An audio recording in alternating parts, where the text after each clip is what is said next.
हरियाणा में बीजेपी विरोधी लहर चल रही है, यह सवाल गायब है। इस सवाल को लेकर आपने डिबेट देखी हो तो अलग बात है, मगर प्रधानमंत्री ने गोहाना की रैली में क्यों कह दिया अगर कांग्रेस की सरकार बन गई तो क्या इसका मतलब है? वे भी कुछ देख रहे हैं, भांप रहे हैं। कांग्रेस को लग रहा था कि इस बार उनका जो 10 साल के बाद सरकार वो बनाने जा रही है। 10 साल बीजेपी की सरकार थी। भूपेंद्र सिंह हुड्डा लगातार एक विश्वास जता रहे थे और मीडिया से भी बात कर रहे थे। कल भी उन्होंने बात किया, सुबह भी बात की कि हमारी सरकार बनेगी। अभी बहुत से राउंड की गिनती बची हुई है, लेकिन अब चीजें साफ होती नजर आ रही है और बीजेपी की सरकार बनती, तीसरी बार बनती नजर आ रही है। पहली संभावना तो ये है कि पूरे हरियाणा में कांग्रेस की हवा चलेगी और उसको बहुमत आएगा। ये सही है या नहीं? फिर बोला कि भाई दूसरी संभावना क्या है? मैंने कहा दूसरी संभावना यह है कि हवा नहीं, कांग्रेस की आंधी चलेगी हरियाणा में। यह सही है कि नहीं है? फिर मेरे से बोले भाई ये दोनों के अलावा तीसरी संभावना कौन सी बच गई है? मैंने कहा तीसरी संभावना यह है कि सुनामी चलेगी यहां पे कांग्रेस की। अब आप बता दो, हवा चलेगी आंधी के सुनामी? आज लोग मेरे से पूछते हैं आपकी सरकार बन रही है क्या?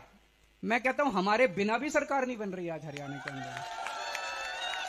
जो भी सरकार बनेगी आम आदमी पार्टी के समर्थन से बनेगी। मस्त जोक मारा रे, ये हंस रहे हलकट हंस।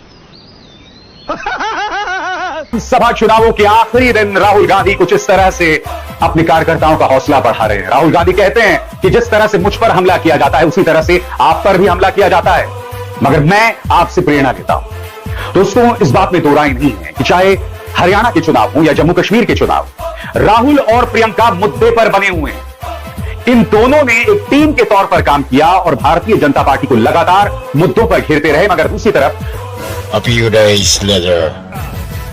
राहुल गांधी ने एक मंच पर भूपेंद्र हुड्डा और शैलजा का हाथ मिलवा लिया, मगर क्या पर्दे के पीछे राहुल गांधी ने इनसे बात की, उनसे संवाद किया? क्या राहुल गांधी ने रणदीप सुरजेवाला, भूपेंद्र हुड्डा, शैलजा को बिठाकर उनसे बात की कि हमारी क्या रणनीति है?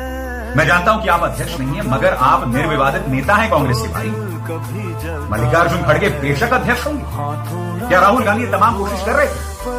आपके पार्टी के नेता आपको जननायक बताते हैं। जननायक होने का क्या फायदा अगर आप अपनी पार्टी की राजनीति से वाकिफ ना हो? आज जो हुआ है, एक बार फिर बारात में भारतीय जनता पार्टी को सत्ता सौंपी गई है। हालांकि ये पूरी तरह से सही नहीं है, मगर कांग्रेस ने भी अपनी तरफ से गैर जिम्मेदाराना रवैया है वो अख्तियार किया था। नतीजा सबके सामने है। 20 के ऊपर अगर बढ़ जाए तो मेरा नाम बदल दीजिएगा। 15 से 20 के बीच में इनकी सीटें आने जा रही, उससे कमी होंगी, ज्यादा नहीं होंगी हरियाणा में। हरियाणा के चुनावों के नतीजे आ गए और भाजपा ने 48 सीटें जीत ली हैं। कांग्रेस 37 पर जीती थी और भाजपा अब लगातार तीसरी बार हरियाणा में सरकार बना रही है। और कमाल की बात यह है कि जितनी सीट 2014 में जीती थी उससे अधिक सीटें इस बार जीती हैं। ऐसा हरियाणा के इतिहास में आज तक कभी नहीं हुआ कि कोई पार्टी 3 बार लगातार सरकार बनाए। राजदीप सरदेसाई बोल रहा था कि भाजपा को केवल प्रार्थना बचा सकती है। In Haryana, if the BJP has to win, what does it need to do? Rajdeep के मुंह पे तमाचा है।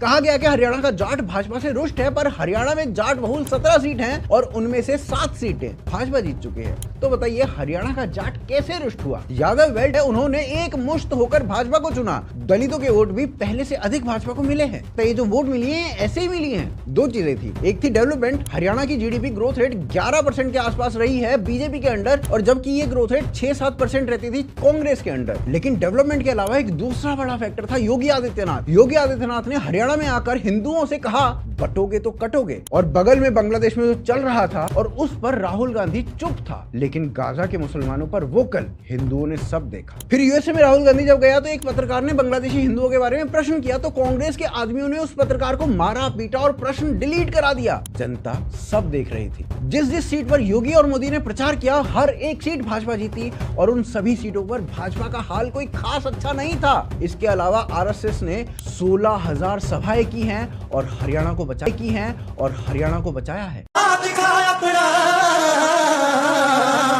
हमें याद रखना है, अगर हम बटेंगे तो बांटने वाले महफिल सजाएंगे।